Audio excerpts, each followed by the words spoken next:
नमस्कार दोस्तों। एक बड़ी प्यारी सी बात है कि हवा भी बेकसूर और दिया भी बेकसूर। इसे चलना है ज़रूर और उसे चलना है ज़रूर। दोस्तों, बात करते हैं एक भिखारी की। एक भिखारी जो किसी किसान के दरवाजे पे पहुंचा। किसान अभी घर पे आया ही था।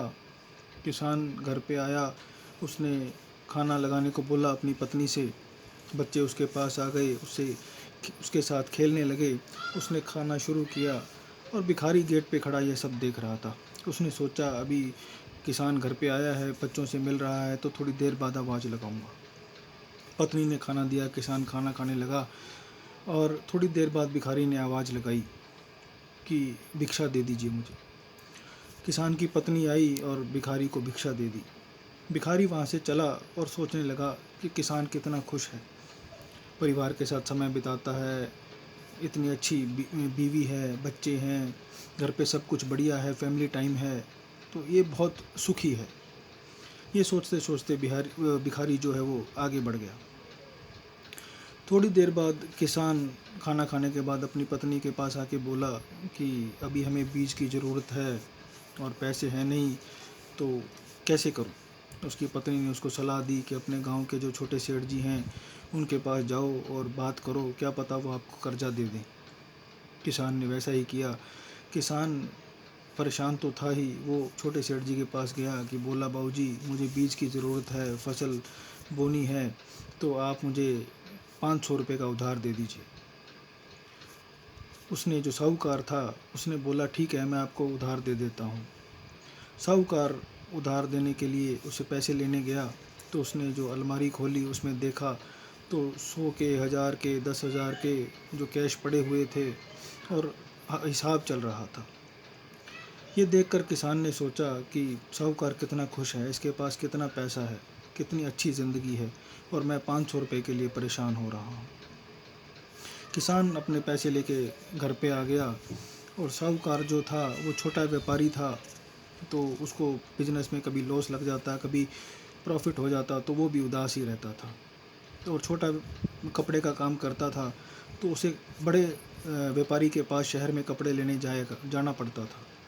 तो वो शहर में बड़े व्यापारी के पास कपड़े लेने गया तो वहाँ देखा लाखों का कारोबार चल रहा था।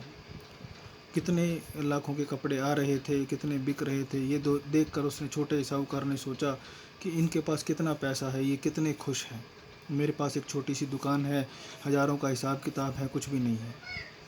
जो बड़ा व्यापारी था, जो शहर का व्यापारी था, वो अपना कारोबार कर रहा था और जैसे ही वो व्यापारी गया तो उसको तार आया कि उसे 5 लाख का नुकसान हो गया है।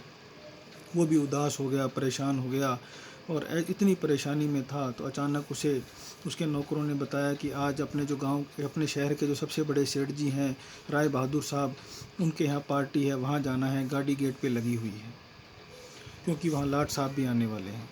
तो व्यापारी जो था उसने अपना दुख दर्द भूला और जाने के लिए तैयार हो गया। राय बहादुर साहब के यहाँ पहुँचा तो देखा कि वहाँ उसके जैसे कितने ही व्यापारी थे, उसके लिए कोई जगह ही नहीं थी, इवन बैठने के लिए उसको जगह नहीं मिल रही थी।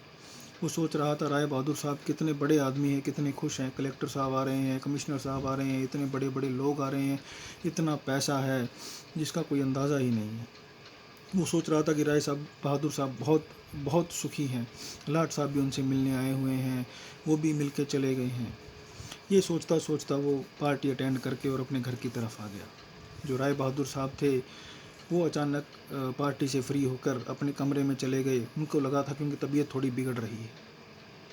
जैसे ही वो लेटे, जगह जगह से फ़ोन आने लगे, तार आने लगे कि उनको कहीं 5 लाख का नुकसान हो गया, कहीं 10 लाख का नुकसान हो गया। तो वो बड़े परेशान से हो गए, नौकरों को बुलाया कि यार इतना नुकसान लग गया, इतना हो गया, का मेरी काहे की ज़िंदगी है। तो बैठे बैठे करोड़ों का नुकसान हो जाता है, कुछ समझ में नहीं आ रहा है। इतने में ही वो खड़े हुए और खिड़की के बाहर देखा तो भिखारी गाना गाते हुए जा रहा था, मस्त, हाथ में डंडा था, मस्ती में जा रहा था। तो नौकरों को बोले कि ये असली ज़िंदगी है, ये भिखारी कितना खुश है, इसे कोई ना नफ़े की प्रॉब्लम है ना नुकसान की प्रॉब्लम है, ये अपना मस्ती में जा रहा है। ये वही भिखारी था जो किसान के यहाँ से आया था और किसान को सुखी बता रहा था। दोस्तों, इस कहानी से हमें यह समझ में आता है कि आज की दुनिया में सुखी कोई नहीं है, खुश कोई नहीं है। हम लोग एक दूसरे के सुख को देखकर, एक दूसरे की खुशी को देखकर ये अंदाज़ा लगाने की कोशिश करते हैं कि सामने वाला खुश है, लेकिन क्या वाकई वो खुश है? जो चेहरे पे दिखाई देता है उसमें कोई सच्चाई नहीं है। कोई किसी बात को लेकर दुखी है, कोई किसी बात को लेकर दुखी है, लेकिन हम कहाँ खुशी ढूंढ रहे हैं? सबसे ज़्यादा ज़रूरी ये है, खुशी हमारे अंदर है। यदि हम इनर पीस ढूंढेंगे, अंदर की खुशी ढूंढेंगे, तो हमें खुशी नज़र आएगी, क्योंकि हम खुशी दूसरों में ढूंढते हैं, दूसरों की तरफ देख के खुशी ढूंढने की कोशिश करते हैं। अंदर खुशी ढूंढेंगे तो हमें खुशी ज़रूर मिलेगी। और वही बात जो मैं अक्सर कहता हूँ कि बांटनी है तो मुस्कान बांटिए, ज्ञान तो सबके पास है। इसलिए मुस्कान बांटते चलिए, अच्छे से ज़िंदगी जीते चलिए। और ध्यान रखिए, अच्छी अच्छी कहानियों के लिए मेरा चैनल लाइक और सब्सक्राइब करते रहिए। धन्यवाद दोस्तों।